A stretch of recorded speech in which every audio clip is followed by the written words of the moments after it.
پورے علی ظفر صاحب، بہت سارے ملٹیپل ایشوز ہیں جس کو کہ حکومت نے اس وقت ڈیل کرنا ہے. سب سے بڑا تو ظاہر ہے معیشت ہی ہے، لیکن یہ جو پالیسیز ہیں یہ تو پارلیمان کے پلیٹ فارم سے بن سکتی ہیں. مطلب اگر پی ٹی آئی کی حکومت بھی پارلیمنٹ کے اندر ان معاملات کو نہیں لے کے آئے گی تو پھر کون لے کے آئے گا سر؟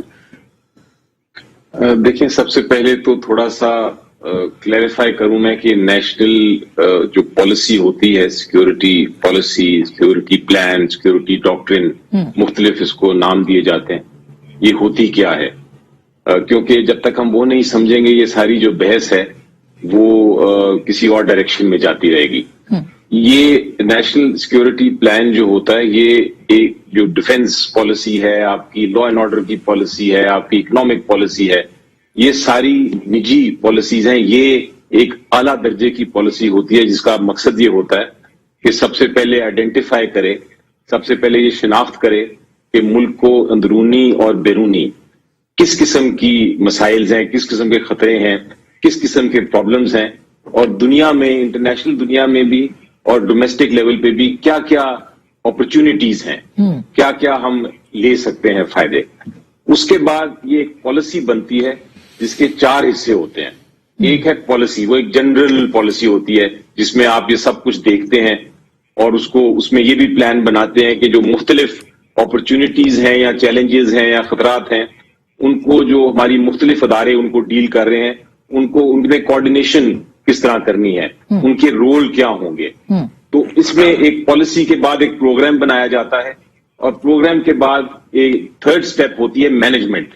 اس کو مینجمنٹ کرنا کہ وہ جو پالیسی ہے وہ جب ایک پروگرام کی شکل میں آئے گی تو اس میں کیا اس کو امپلیمنٹ کس طرح کیا جائے گا. اور چوتھا پھر اس کا ایک بہت اہم کردار ہوتا ہے سینٹرلائزیشن، فیصلوں کو سینٹرلائز کرنا. ٹھیک، یہ جو چاروں چیزیں ہیں اس کو ٹوگیدر کہا جاتا ہے کہ یہ ایک پالیسی پلان ہے. اس میں ڈیفنس بھی آتی ہے، اس میں سیکیورٹی بھی آتی ہے، اس تو میں بزنس ایشوز بھی آتے ہیں. صاحب میں متفق ہوں اس بات سے سر کہ یہ بہت اہم تھی، لیکن پارلیمنٹ اسی لیے بنائی گئی ہے سر کہ وہاں پہ یہ ساری چیزیں ڈسکس ہوں. نیشنل ایکشن پلان جو تھا وہ بھی قومی قیادت نے، چلے پارلیمنٹ میں نہ کرے، قومی قیادت کے ساتھ تو بات ہو سکتی تھی. نہیں اب آپ دیکھیں کہ نیشنل ایکشن پلان دنیا بھر میں ہے. پاکستان میں پہلی بار شاید اس لیول کا بنا ہے، لیکن دنیا بھر میں ہے اور اس کے مختلف طریقے ہیں. مثلا کچھ ممالک ہیں جہاں یہ ایگزیکٹو فیصلہ کرتا ہے صرف. کچھ ممالک ہیں جس میں پریزیڈنٹ، مثلا یونائیٹڈ اسٹیٹس کا پریزیڈنٹ فیصلہ کرتا ہے، وہ بناتا ہے اور پھر پارلیمنٹ میں پریزنٹ کرتا ہے. کچھ ممالک میں نیشنل سیکیورٹی کاؤنسلز بنا دی گئی ہیں قانون کے ذریعے. کچھ معاملوں میں صرف یہ ایگزیکٹو کا کیبنٹ سے بھی نیچے مختلف تھنک ٹینک باڈیز ہیں وہ اس کو بناتی ہیں. تو ہر ملک اپنا اپنا طریقہ کار کرتا ہے اور جانا اس نے، چاہے آپ پریزیڈنٹ کے تھرو جائیں، چاہے آپ پارلیمنٹ کے پاس جائیں، جاتا اس کی جو شروعات ہوتی ہے وہ ہمیشہ ایگزیکٹو لیول پہ ہوتی ہے، کیبنٹ لیول پہ، جو پاکستان میں بھی ہوئی ہے. ٹھیک. اب دوسری چیز یہ ہے کہ آپ کہتی ہیں کہ کیوں نہیں اس کو ڈسکلوز کیا جاتا، تو آپ پھر دنیا بھر میں دیکھیں کچھ جو لوگ ہیں، کچھ جو ممالک ہیں وہ اس کو بالکل سیکرٹ رکھتے ہیں. کچھ ممالک جو ہیں وہ اس کو 2 حصوں میں ڈیوائڈ کرتے ہیں.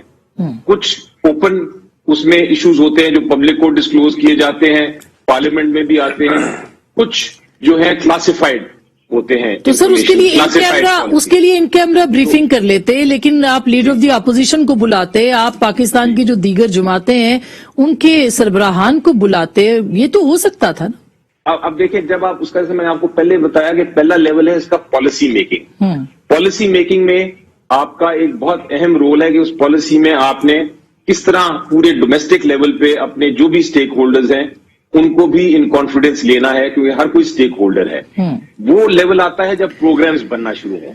جب پروگرامز بننا شروع ہوں گے تو آپ دیکھیں گی کہ ہر ایک سے مشاورت بھی کی جائے گی، پارلیمنٹ کو بھی لیا جائے گا ان کانفیڈنس. جی بالکل. لیکن ابھی پالیسی جو ہے یہ جنرلائز پالیسی ہوتی ہے. اچھا، ایک جنرل پالیسی ہے 2026 تک منظور کی گئی ہے. زبیر صاحب ایک منٹ میں آپ کا بھی. ٹھیک. اور یہ جو پالیسی ہے اس کے اندر جو کی فیکٹر ہے وہ اکانومی اس لیے ہے آج کل کے زمانے میں بالکل صحیح آج کل کے زمانے میں جو نیشنل سیکیورٹی ہے وہ اکانومی پہ بہت ڈپینڈ کرتی ہے، تو اس لیے درست میرا خیال ہے فیصلہ کیا گیا ہے کہ اس کو اکنامک سینٹرک کیا جائے. صحیح ہے، بالکل.